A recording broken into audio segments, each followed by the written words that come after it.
Alright guys, Jamal116 back with another redstone creation. This time I've got for you those decimal, adder, and subtractor things I was talking about in my last video, which as you remember was that giant decimal calculator thing over there in the not so distant distance. If you haven't seen that video yet, you should go check it out now, because trust me, it's pretty great. Now my opinion's probably somewhat biased, but you should check it out, it's a great video. Anyways, back to this video.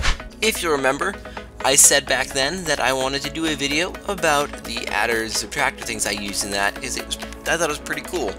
Now, sometime in the future, about 3 months in the future actually, and I still haven't made a video about them, so I'm going to remedy the situation, and I'm going to make a video about them. So a little thing to get out of the way first. In the original calculator over there, I had both an addition and a subtraction unit. However, recently I managed to put 2 and 2 together, metaphorically speaking, and make this thing do both addition and subtraction. So we're going to show that off a bit today, and show exactly what it can do. To do that, I picked 2 random numbers off the internet. We're going to do subtraction first, so we've got 73,971. 971. Alright, here we go. 73971. Looks good. Okay. We're going to subtract from that 21,874. So 21874. Now, assuming the calculator I did this on beforehand is correct, the answer should be 52,097. Here we go. 52097. Alright, looks pretty good. Now, we're going to come over here to this lever, we're going to flip it, and we're going to make them add the 2 numbers. Which, assuming the calculator I did this on is correct once again, is 95,845. And here we see 95845. Alright, so seems to work for now at least, though you might want to check the answers yourself, because I have had problems with math before. That being said, don't think this is one of those times. Anyways, it'd be kind of a short video if I ended it here, so I'm going to do a couple of parts for this. First, I'm going to do a block by block tutorial, and then I'm going to do my best to try to explain to you how and why the stuff actually works, and I anticipate that being fun because I'm not quite sure I fully get it, to be honest. I kind of just built this and then it worked, and then I just kind of went with this, so we'll see how well I can explain it.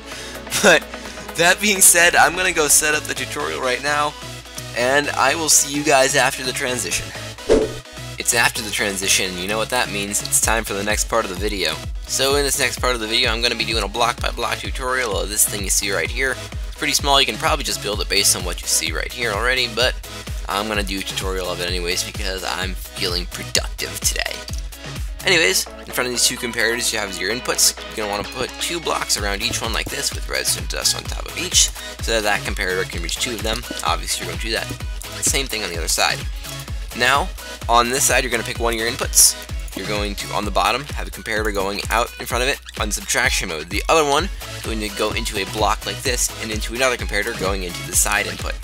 Now on the top, you're going to do the same thing but in reverse. However, instead of having a block of quartz here like we did before, we're going to have a furnace here that's going to come into play in about 5 seconds. Output of this furnace is going to be a comparator in subtraction mode. Now, in this furnace, you're going to want to fill up these first 2 slots completely with your item of your choice. I personally like to use spruce fence gates because that's what my mouse hovers over by default when I open my inventory. But whatever it is you decide to use, just make sure you have 2 full stacks of it and you put them in these first 2 inputs of the furnace so it outputs a signal strength of 10.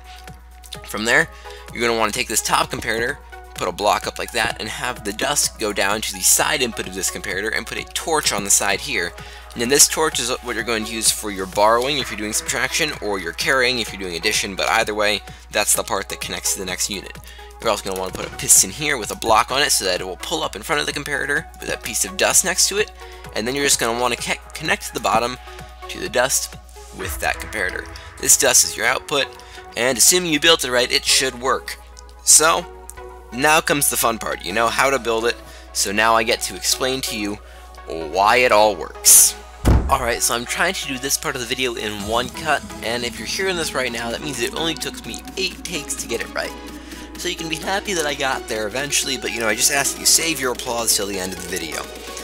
Let's just get on with it. Okay, so as you're building this thing, you probably notice that there's really 2 main paths the input can follow to get to the output. There's the cleverly named case 1 on the bottom, and the even more originally named case 2 on the top.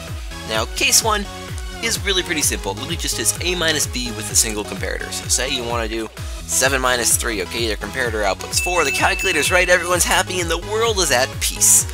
But things aren't so happy and peaceful when you flip the numbers around. So you want to do 3 minus 7, that comparator is going to output 0, which for hopefully obvious reasons is very, very wrong. So, to get around this wrongness, I created case 2. Now, case 2 is a bit longer, a bit harder to understand, and a bit weirder, I'm not going to lie. But basically, here's what goes on. So the first thing it does is B minus A. Now, it takes that output and brings it to 2 separate places. First, it brings that output and subtracts it from 10 with that comparator in front of the furnace you see there.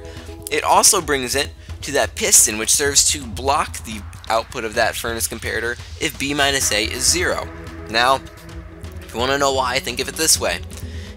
If you weren't blocking that output, if B minus A was equal to 0, you'd be doing 10 minus 0, which is 10, and that furnace would be constantly spamming your output with 10 the whole time. Now, for once again hopefully obvious reasons, you sometimes want your answer to be less than 10. So, that's why that piston's there, that's why that whole little second part if it's equal to 0 is there. So, now you know. Okay. Now that's a bit harder to understand. Case 2 is a bit weird, especially when you consider that if you follow that little trail of logic I just gave you for case 2, when you input 3 minus 7, you'll see it gives you 6. Now most people would say it's negative 4, and they're probably wondering where 6 comes from. Well, the thinking behind it is that when you put in 3 minus 7, the machine's going to treat it as 13 minus 7, which is 6. Now the reason it does that is just so I can put a bunch of these things next to each other without having to do a bunch of logic in between them for borrowing. It's just not fun. It's much easier if I do it this way. But it's especially hard to understand what's going on when you consider that if you look at the numbers and the B's and A's and everything I gave you, there's nothing in here that looks anything like a 13. So, think of it this way, okay? We're going to kind of work backwards. So say you start at 13 and your goal is to get to 6. Well, the first thing you can do is you could subtract 3 from 13 to get to 10. Now, for the purpose of explanation, we're also going to subtract 3 from 7, which you'll notice is our B input, so we're essentially doing B minus A. So that will give us 13 minus 10, minus 3 is 10, and 7 minus 3 is 4. Now remember, we're trying to get to 6, because 13 minus 7 is 6. To get from 10 to 6, we're going to subtract 4, which, as you may have noticed, is the same as a result of 7 minus 3, or B minus A. So you end up with an expression of 10 minus B minus A, which is essentially what I've done with case 2. So that's essentially what's going on with the subtractor. There's not really that much to it once you understand what's going on, although admittedly the understanding part is somewhat hard because it honestly doesn't make that much sense. But the adder is much easier to understand, so I'm going to ask you to think real back quickly to binary adders. To get a binary adder, and if you want to turn that into a binary subtractor, what you would do is you would invert the B input. So instead of doing A plus B, you would do A plus an inverted B, which would turn into A minus B. Now, similar to that, to turn our subtractor, an analog, into an analog adder, we're going to invert the B input. However, in this case, an inversion in analog is not quite as simple as an inversion in binary, because in binary you can just switch it from 0 to 1. In analog, what we're going to do is we're going to subtract the number from 10. So 1 inverted becomes 9, 2 inverted becomes 8, 3 inverted becomes 7. You can probably see the pattern from there, and I really hope I don't have to repeat it. But that's essentially what an analog inversion is. So if you invert the if you invert the B input, you're going to turn the subtractor into an adder. So for instance, if you want to do 0 plus 0, you're essentially doing 0 minus 10, which if you follow the passive logic that I just gave you, you'll see it output 0. Now, as you increase your B input, the B inverted input that's being plugged into the subtractor goes down. So essentially what you're doing is you're subtracting less, or you could think of it as adding more. And that's really all you have to do for the adder then. If you get how the subtractor works, the adder works in the same way, except in the reverse. And that, my friends, is in 8 takes and 1 cut, how my analog adder subtractor works. Alright guys, I hope you understood that okay. If you do have any more questions, feel free to leave them in the comments down below. I'll try my best to answer them in whatever way I can. If you haven't seen the video with that giant calculator in it, you should go check it out. I'll put the link on screen again, because once again, it's a pretty great video if I do say so myself, and it's worth a watch. That being said, I'm pretty much out of stuff for you guys, so if you enjoyed the video, if you could leave a like and let me know what you thought down below, that would be great. It really helped me out a lot. And it looks like that's it, so until next time, this is Jamal116, signing out.